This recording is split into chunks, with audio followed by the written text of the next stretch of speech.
Hablaremos de la muerte del delfín Francisco, el hijo de Francisco de Valois, Francisco de Francia, Francisco I de Francia, y el desgraciado Montecuculi. Repito, el desgraciado Montecuculi. Bien. Saben ustedes que Francisco I de Valois tenía un hijo, el delfín, Francisco Francisco llamado también, no primero, ni segundo, porque no llegó a rey, que murió. Y finalmente otro hijo, Enrique, que fue Enrique II, vino a sucederlo. Parece que este muchacho Francisco, el delfín, era extremadamente tímido y muy débil.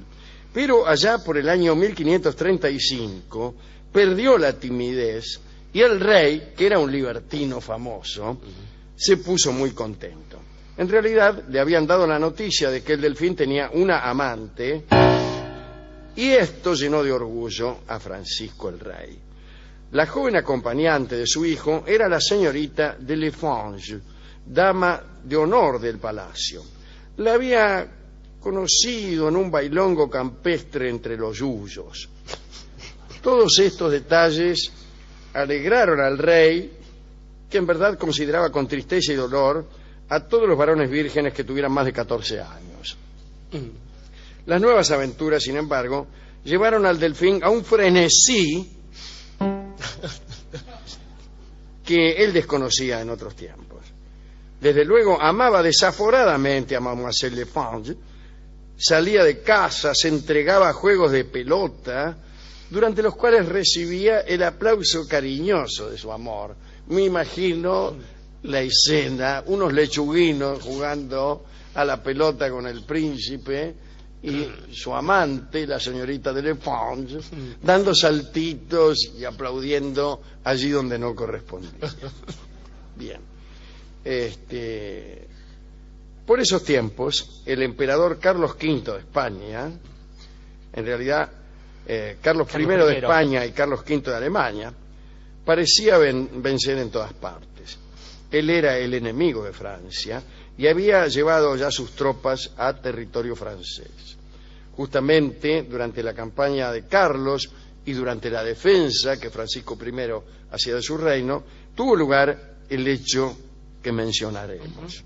Durante una partida de pelota, el príncipe Francisco se sofocó, bebió agua helada y murió a los 5 días. Tenía 18 años de edad. Sin embargo, en la corte francesa empezaron a tejerse sospechas acerca de la muerte del delfín. Nadie quiso creer que pudiera haber muerto solo por beber agua helada.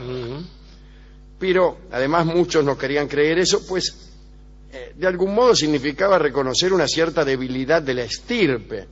Entonces convenía más bien que te asesinaran. Si eras miembro de la familia real, claro, era preferible creer que te habían asesinado y no que habías muerto víctima de una enfermedad. El famoso pasmo que le dicen. Claro, pero víctima de una enfermedad y dejando en todos la sensación de una estirpe débil, a cuyos integrantes un vaso de agua helada puede dejar seco. Bien. Empezaron a sospechar, en primer lugar, de la pobre Mademoiselle de Lefrange. Se dijo que el príncipe Francisco ya había llegado sofocado al partido debido a los embates de Mademoiselle. Instrucciones para morirse. Téngase un encuentro venéreo antes del partido de pelota. Juéguese el partido de pelota y bébase agua helada. Inmediatamente usted morirá. Estas murmuraciones y abandonó la corte. Salió rajando. Bien hecho. Pues, como la amante había desaparecido, buscaron otro responsable. La corte y Francia entera dijeron que el emperador Carlos V había hecho envenenar al delfín. Según estos maledicentes, parece que había un cómplice principal en estas acciones. Ese cómplice era un noble italiano que estaba justamente al servicio del delfín fallecido. y que era el conde de Montecuculi, copero real. Ajá. Este conde había llegado a Francia desde Ferrara, aquella ciudad donde reinaban los d'Este. Había llegado allá por 1520. Su procedencia italiana y su afición a la química lo hicieron un sospechoso perfecto, porque en aquel entonces se tenían por ciertas tres cosas. La primera, que si uno hacía el amor antes de un partido de pelota, moría. La segunda, que si uno bebía agua luego de un partido de pelota, moría. Y la tercera, que si uno era italiano y químico, era también envenenado. Bueno, entonces empezaron a perseguirlo a Montecuculi. Tal como había hecho la amante del Delfín, el conde decidió huir rápidamente de la corte antes de someterse a un injusto castigo. Error. Pues justamente, y no justamente, su huida de la corte fue la que confirmó a Francisco que su hijo había sido envenenado por alguien. Este huyó, así que es culpable, conjeturaron con rigor inquisitorial. Entonces metieron preso a Montecuculi y empezó un juicio. Otro dato que utilizó Francisco para defender su linaje era que el conde de Montecuculi había viajado a Ferrara y allí parece, en Ferrara, que se había encontrado nada menos que con el mismísimo emperador Carlos V. Y dicen que Carlos le pidió noticias respecto a la magnificencia de la mesa del rey y al orden que reinaba en esa casa. Y allí mismo, una cosa trajo la otra, y empezaron a planear el envenenamiento del príncipe. Esto lo aseguraron todos los hombres de Francisco. Voltaire dice que el conde de Montecuculi en realidad había viajado a Ferrara a visitar a unos parientes, pero no importa. Cuando uno está convencido de algo, no hay realidad que sea capaz de torcer ese convencimiento. El dato más contundente lo acercaron los cirujanos reales, que dijeron que el cuerpo del Delfín llevaba arsénico. Así que en el año 1536, con la presencia del rey Francisco, el conde de Montecuculi fue declarado culpable de envenenamiento y condenado a morir. Entonces le dislocaron los miembros y después lo mataron. Poco sentido hubiera tenido el procedimiento inverso. Voltaire, como cualquiera, se ha indignado con esa muerte. Ha escrito que los delfines no tenían coperos y que en caso de que el conde hubiera estado cerca del delfín durante el sofocón, jamás pudo haberlo envenenado. Cuentan que el príncipe no estaba solo cuando salió sudando del juego de pelota. Salió sudando del juego de pelota es un inciso comprometedor. Si bebió arsénico, dicen, debió haber sentido dolores horribles en su garganta y el agua que ingirió debió haber adquirido colores a lo menos sospechosos. Atención a las personas a las que se acaba de dar instrucciones para morir. Si prefieren el arsénico, recuerden que el agua que se ingiere, si está contaminada con arsénico, debe tener colores al menos sospechosos y al ingerirla el futuro finado siente horribles dolores en su garganta. También se pregunta Voltaire qué interés podía tener el conde de Montecuculi en matar a un delfín cuando el rey Francisco tenía otro heredero, Enrique. Último detalle: algún tiempo después de la muerte de Montecuculi corrieron otros rumores que no llegaron a nada. Algunos acusaron del envenenamiento a Catalina de Médicis, la esposa de Enrique, el segundón, y dijeron que lo hizo para que finalmente pudiera reinar su esposo. Estas aseveraciones nunca pudieron comprobarse, pero yo les digo, fuera de programa, que esta versión es más razonable que la primera, porque ahí sí hay un interés, hay un motivo. Y hay otra cosa: Catalina tenía efectivamente unos perfumistas italianos que trabajaban para ella y que eran en tiempos libres envenenadores y se especializaban en enemigos políticos de Catalina o en señores cuya existencia resultaba problemática a la de Médicis. Sin embargo, todo esto se verificó en una etapa muy posterior, ya incluso muerto Enrique II, que también murió, el pobre Enrique II, el marido de Catalina. Sí. No la quería mucho a Catalina. Parece que Catalina no era del todo fea, pero linda no era tampoco. Era mala, además. Sí, era mala, además. Pero yo creo que se hizo mala, se hizo áspera por el rechazo de su marido. Enrique no la quería y ella estaba loca por él. Es cierto, sí. Y él tenía una amante, Diana de Poitiers, y bueno, se reunían, vivían en el Louvre, vivían. Claro, no había un museo como ahora, entonces la vida era un poco más cómoda. Imagínense vivir una familia rodeada de momias egipcias.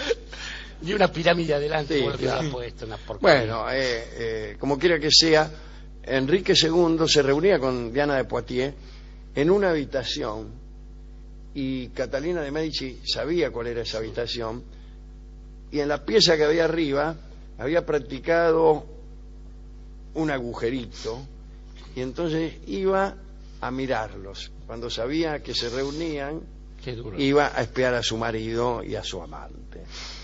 Mi comentario es este. Finalmente, Enrique murió muy joven en un torneo de esos con lanza. Tipo Sí. venía con yelmo, la lanza, un torneo de esos que tenía. Y Una justa de honor, se Sí. decía, claro. un inglés, un noble inglés, el señor Montmorency o algo así, Sí. lo ensartó sin querer con una lanza, se la metió justo en el agujero del yelmo. Hay que tener puntería. mala suerte. Y se la ensartó en un ojo y lo liquidó. Pero bueno, no importa, de esto no queríamos hablar, pero lamentablemente me he sido visto...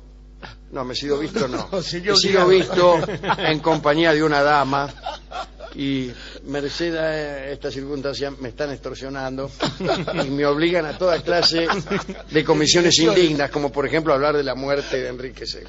Muchas gracias. El caso es que Catalina mató a muchos, incluso no envenenándolos, como en la noche de San Bartolomé, ¿no? En que fueron asesinados miles de protestantes. Parece que ella fue la instigadora. Yo todo esto lo digo fuera de programa, ahora que Catalina ha muerto hace siglos y que a nadie le importa mucho. En 1560 estas declaraciones pudieron costarme la vida. Bueno, ¿a quién quiere dedicar este pequeño episodio policial, si se quiere? A ver, solo para agarrar un desvío simpático y nacional, así donde Montecuculi era desmembrado, como bien explicó usted antes de morir, 1536, un soldado de Carlos V se dedicaba a fundar Buenos Aires, Pedro de Mendoza, nada menos. En el mismo momento, en el mismo año, y así. Y así. Francisco I, pobre, es aquel que se ve obligado, derrotado una y otra vez, con el hijo muerto y todo lo demás, por Carlos I, Carlos V, diciendo aquella desafortunada frase: todo se ha perdido menos el honor, mientras del otro lado le hacían así con la manito, ¿no? Sí, claro. Como diciéndole qué pasa. Pero estaba pensando en los envenenadores, Alejandro, y es esto... Le acerco otra frase, A ver. que también es de Francisco I, y que ha sido inmortalizada por una ópera. Estando retirado en el campo, un poco enfermo, un poco descansando, escribió con carbón en una habitación de su residencia de verano, o quizá de invierno: la mujer es cambiable. La donna è mobile, qual piuma al vento. Y esa frase no es otra que De Francisco I, mire usted. la donna. El derrotado de Pavía. Pensaba en esta cosa que ha generado la costumbre de los envenenadores, que es tener probadores de comida y de bebida. Y es curioso porque también Voltaire se burlaba de esta gente, diciendo que el asunto era qué cosas se envenenaba, para garantizar que se envenenase justamente aquel que uno quería y no asesinar a toda la corte, por ejemplo. Entonces recomendaba envenenar, por ejemplo, los cuchillos. Entonces ahí cuando uno le cortaba el pan al fulano y le daba la rodaja, se garantizaba que ese tipo fuera el que muriese. Y agregaba Voltaire, y si falla siempre puede degollarlo, según el humor de un tipo así. Pero lo que quería decir es que no siempre hace falta, Alejandro, que sea la víctima quien beba la pócima que le está destinada para terminar con su vida. Porque bien sabemos, a lo largo de nuestras vidas y de la vida de estos grandes hombres también, que a veces aquello que a uno lo puede matar es una copa que beba otra persona. Por ejemplo, la mujer amada o el hombre amado, que decretan la muerte de uno de la manera más cruel y más dolorosa posible, peor aún que con el arsénico. Y es cuando esa persona a la que uno ama bebe nada menos que la copa del olvido. Francisco el Rey. La joven acompañante de su hijo era la señorita de Lefrange, dama de honor del palacio. La había conocido en un bailongo campestre entre los yuyos. Todos estos detalles alegraron al rey, que en verdad consideraba con tristeza y dolor a todos los varones vírgenes que tuvieran más de 14 años. Las nuevas aventuras, sin embargo, llevaron al delfín a un frenesí, porque no llegó a rey, que murió. Y finalmente otro hijo, Enrique, que fue Enrique II, vino a sucederlo. Parece que este muchacho Francisco, el delfín, era extremadamente tímido y muy débil. Pero allá por el año 1535 perdió la timidez y el rey, que era un libertino famoso, se puso muy contento. En realidad le habían dado la noticia de que el delfín tenía una amante y esto llenó de orgullo. Hablaremos de la muerte del delfín Francisco, el hijo de Francisco de Valois, Francisco de Francia, Francisco I de Francia, y el desgraciado Montecuculi. Repito, el desgraciado Montecuculi. Bien.